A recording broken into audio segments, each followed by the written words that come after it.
entrepreneurs and growing entrepreneurs in all 8 wards. And I'm really proud of that. So let me introduce your council member who is also very focused on making sure that Ward 1 businesses, and I dare say businesses in all 8 wards, have exactly what we need. Brianne Nadeau.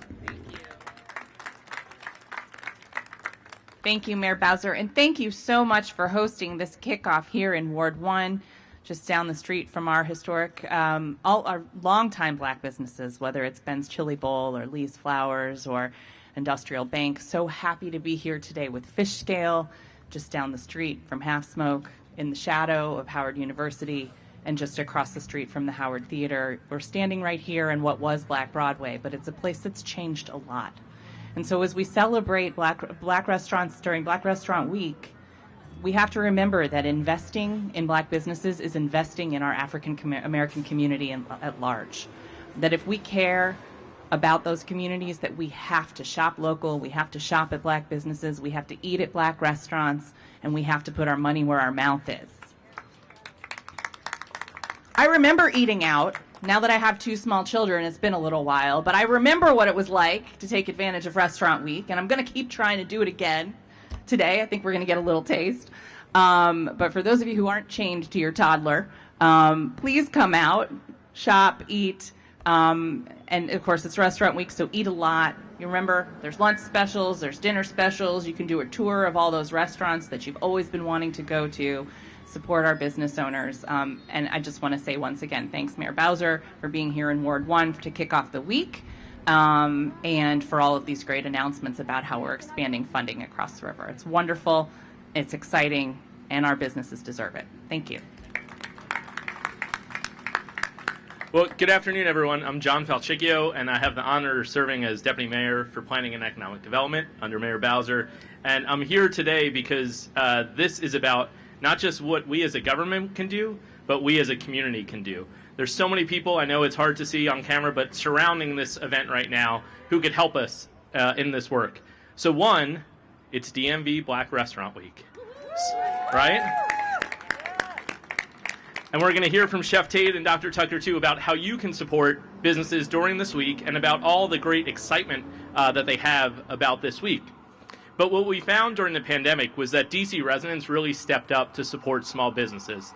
They went out and they ate a little bit more. Raise your hand if you ate a little bit more during the pandemic. Okay, I see that. And they actually took care of the workers at those restaurants, right? They tipped a little bit more, too. So raise your hand if you did that, too. Okay, a lot of good people doing that. And one of the things that we worked on in DMPED is said, how do we take that generosity, that support, and really that community building that happened during the pandemic and extend it beyond?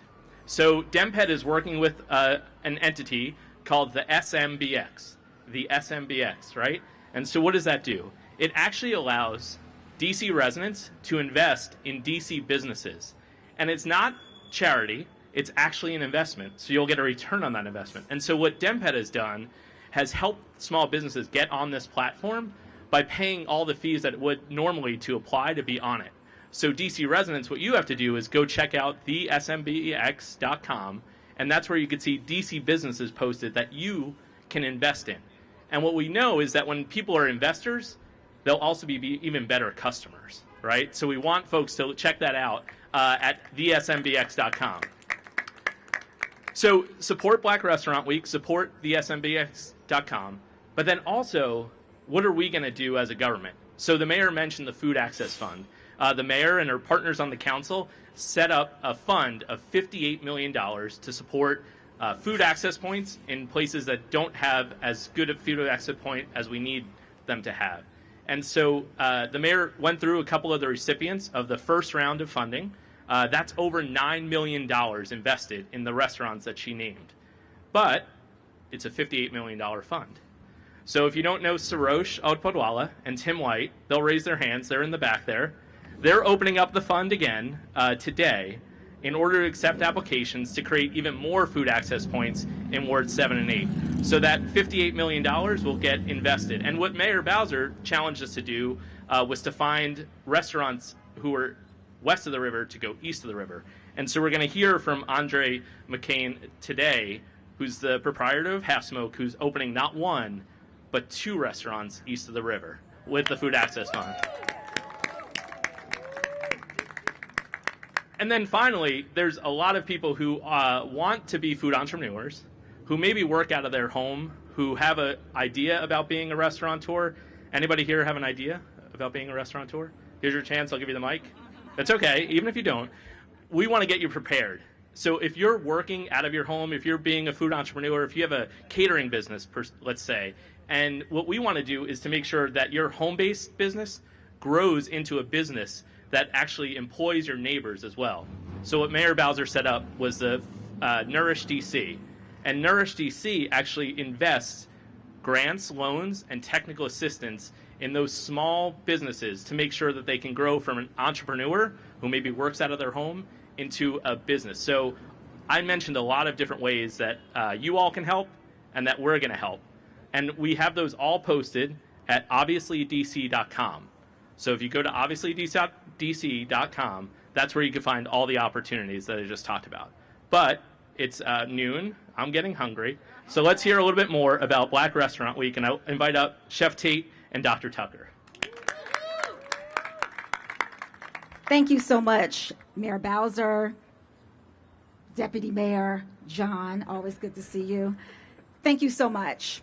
In 2018, myself, I'm Dr. Erin Tucker, Chef Tate, Farrar Tate, and Andra, A.J. Johnson, decided that we were going to do something about a statistic that was reported by the National Restaurant Association, that there were only 4% of restaurants were Black-owned.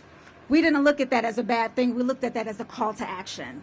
And guess what? The DMV community and DC, you answered.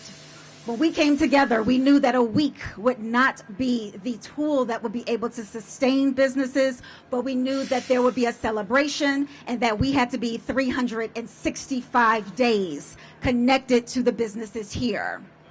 It is really we really acknowledge the Bowser administration for allowing us to serve as a conduit to make sure that all businesses, but specifically Black-owned businesses in the food space, have a direct connect to the offices. We are CBE certified. Thank you to DSLBD. We would like to acknowledge DC Black Chamber of Commerce as well as RAMW, who have offered a year membership to any food service provider that would like to sign up for DMV Black Restaurant Week. The Greater Washington Urban League, Washington, D.C. Economic Partners, Marshall Heights Development Community Organization, Anacostia Economic Development, the Washington Informer, DSLBD, DMPED, DCRA.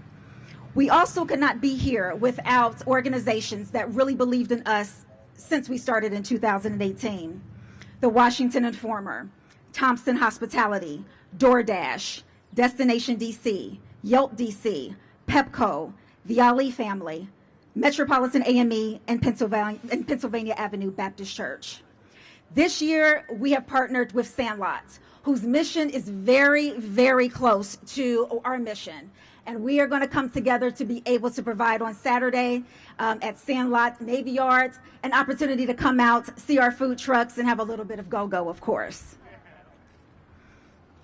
Our mission, DMV Black Restaurant Week, is to help support and sustain Black-owned businesses in the food space by providing professional development and education by creating a food ecosystem.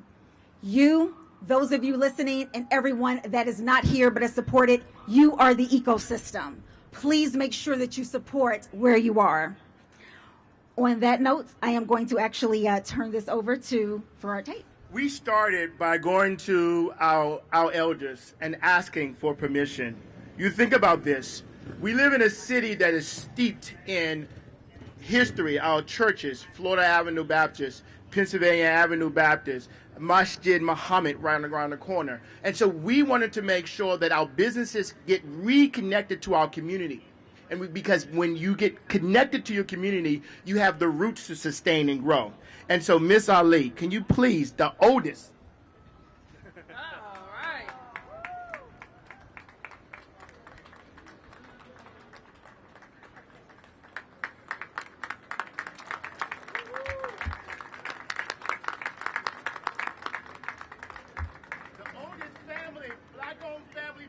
in D.C., when you think about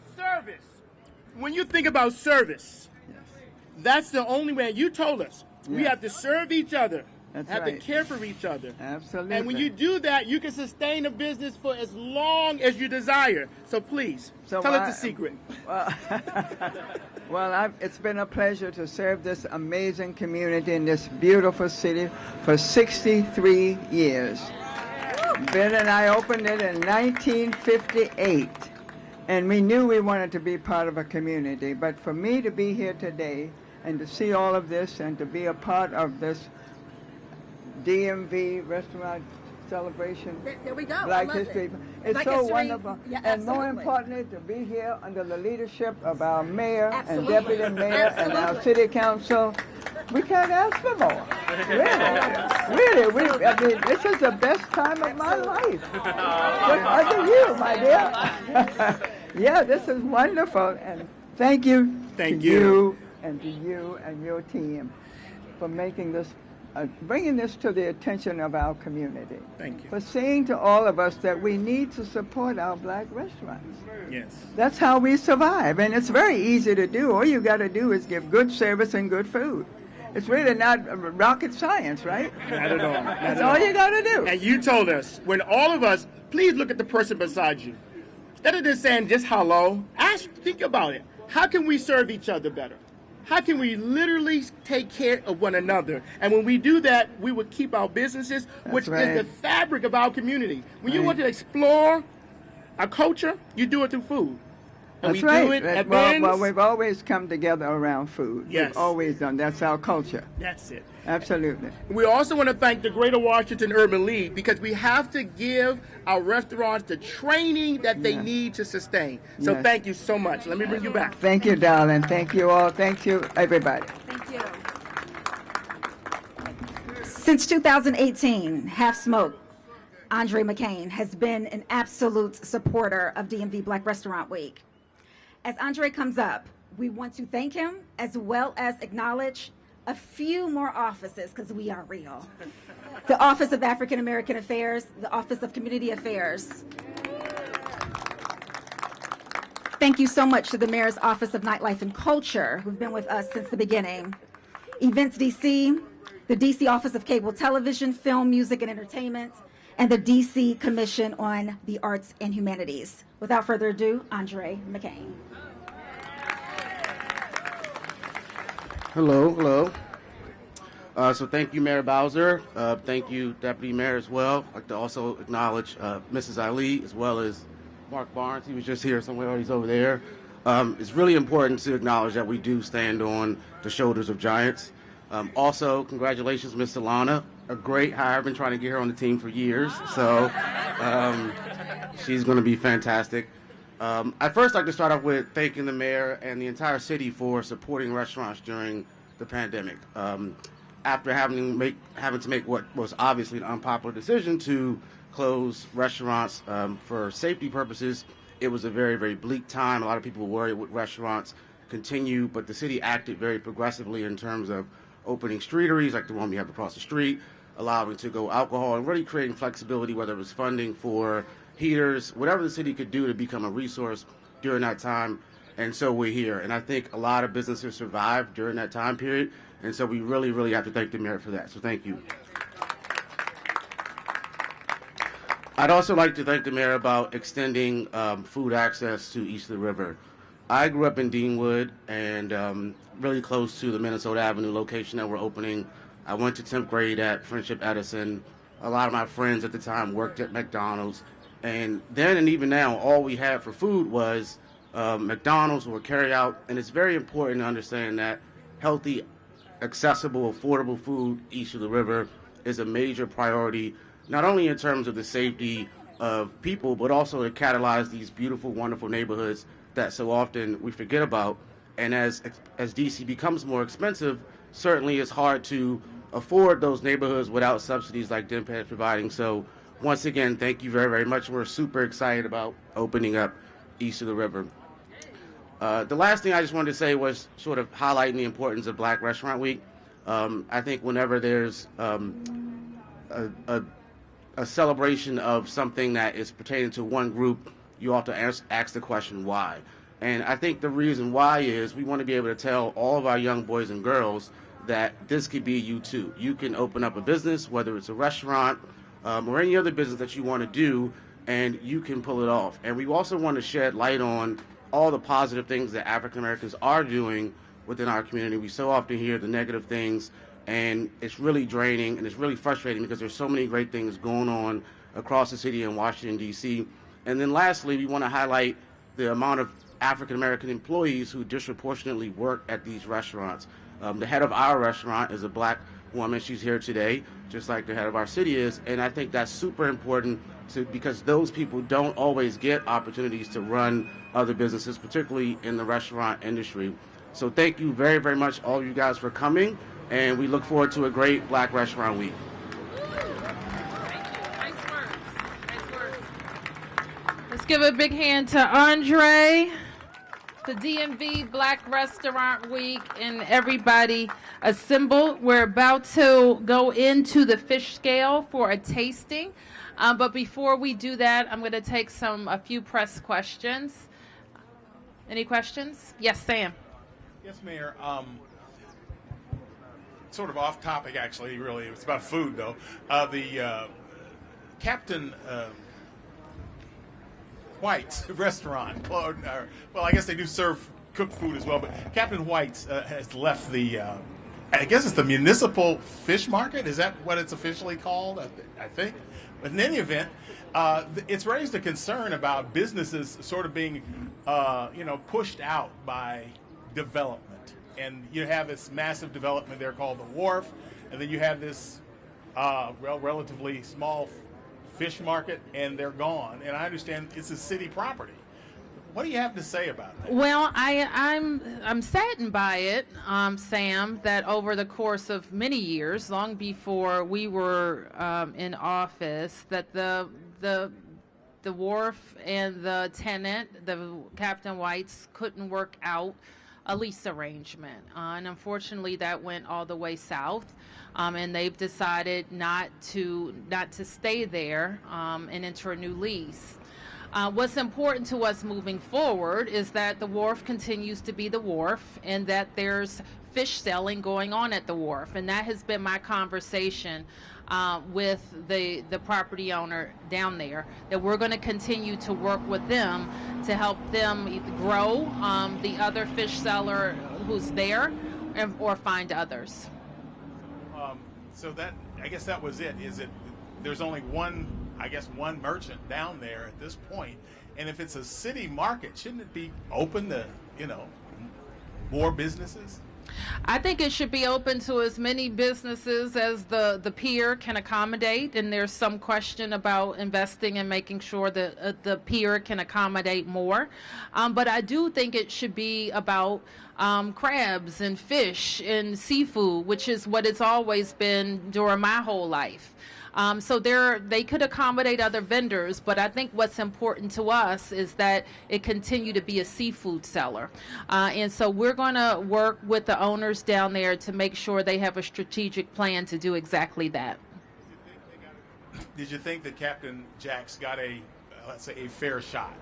I think that there's been some pretty intense litigation over many years. And they didn't come out on the winning end of that litigation. And so it's too bad that it couldn't be worked out. Any other questions? Yes. Hi, Mayor.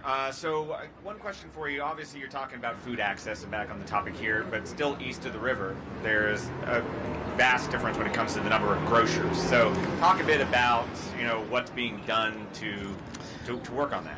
There is a vast difference, but I'm proud to say it's much better than it was 7 years ago when I became mayor. We are going to be opening 2 new grocers in Ward 8, the Good Food Market, that also follows the model that I talked about earlier. And that model is you have a successful business in another part of the city, in their case, in Northeast. How can we interest you in growing your business in another part of the city where we need it? And Good Food Market took us up on that, and I'm happy to say that that's going to change. Lidl, Skyland, another instance of a project that was stalled and is now finishing and will deliver, and we've attracted a grocer there. We're also focused, and this $58 million fund is going to help us on another project that had been long promised in Ward 7 that's tangled up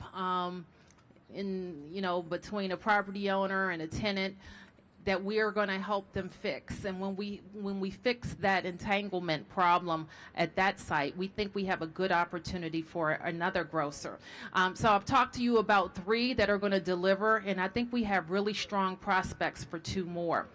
But I think we all learned, as someone mentioned, I think it was John, that says during this pandemic, what we realize is everybody gets their food from a lot of different places. They make food at home. They have takeout and delivery. They want to go sit down in their neighborhoods. And the 8 grantees that I just mentioned who are going to open new locations in Ward 7 and 8 will tremendously expand the food access issues. I'm wondering if we might hear from the owner of Half Smoke, Sure. Andre, and just if you could just talk a little bit more about, I mean, you're rather candid about growing up in that neighborhood and now going back to that neighborhood.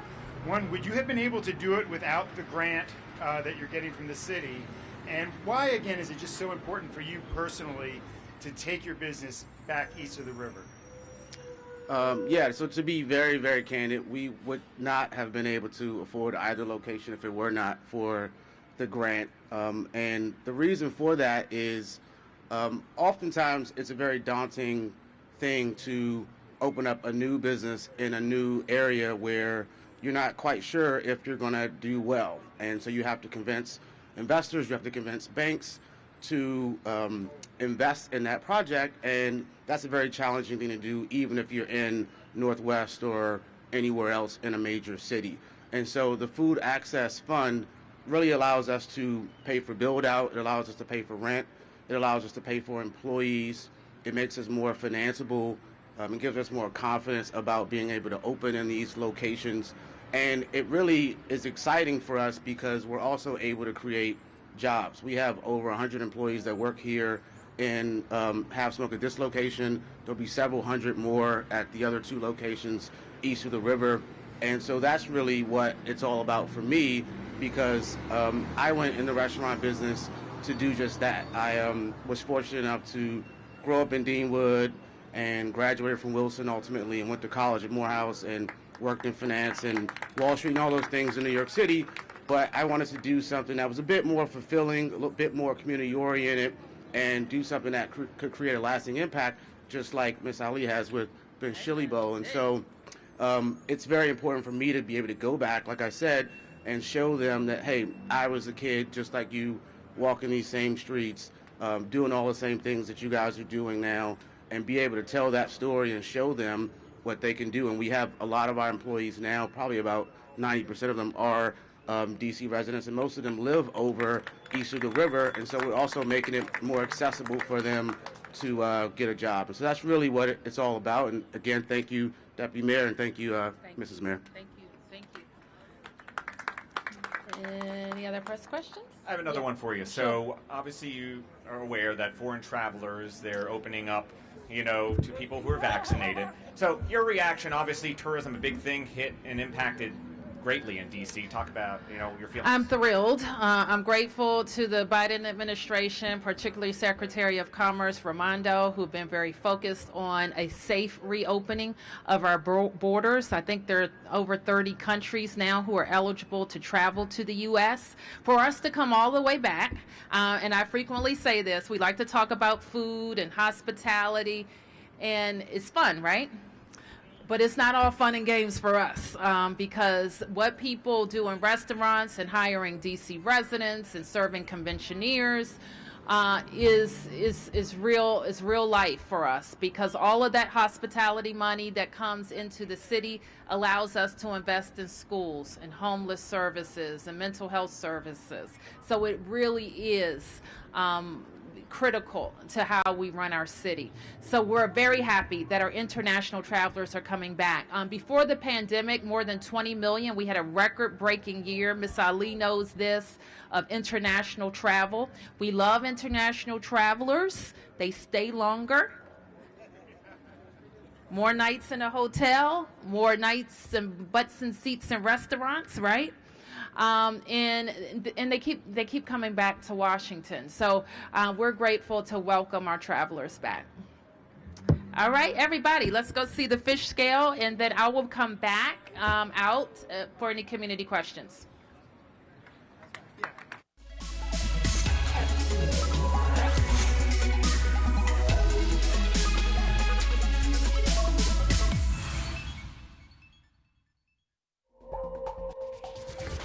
We now return to our previously scheduled program, already in progress.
Cheesesteaks that's on deck as well, featuring wild-caught sustainable fish. One option for the cheesesteak is a jerk mahi-mahi. The second option is our Chesapeake cheesesteak that features blue catfish seasoned with a little bit of Old Bay. We have our signature True Blue Maryland crab burger. So everything we did not like about a crab cake, we took out of our crab burger. So it's jumbo lump crab meat straight from the Chesapeake Bay. Only True Blue, no breadcrumbs, no fillers, no mayonnaise, no egg. Hold back.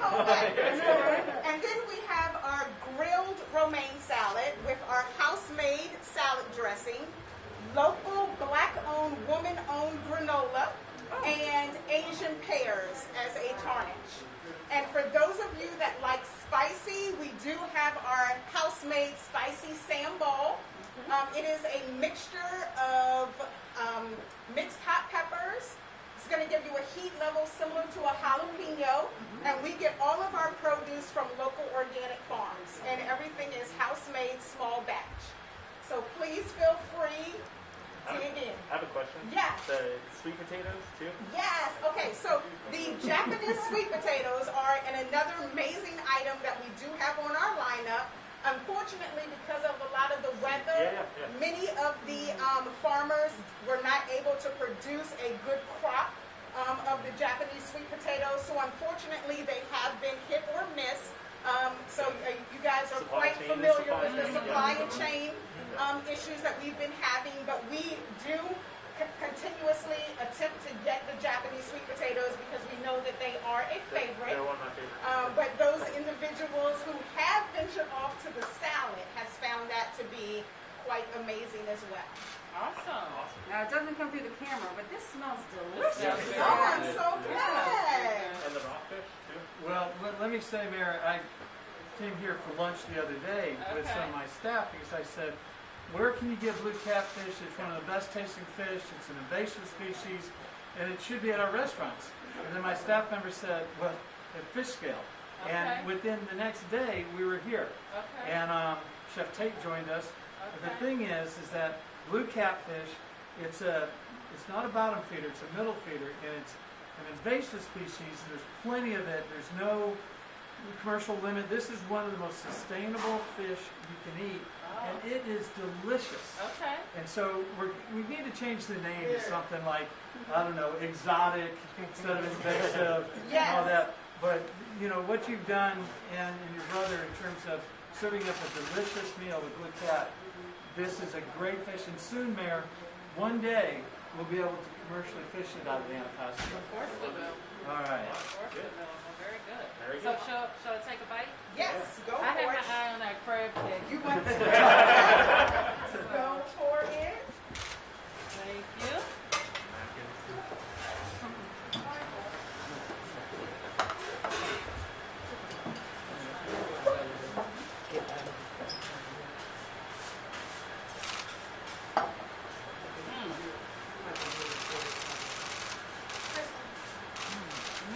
Good. Oh, Kristen, give me That's some. very good. That's very good. All right, Chef, we got a happy mayor. Mm-hmm. It's good now, Sean.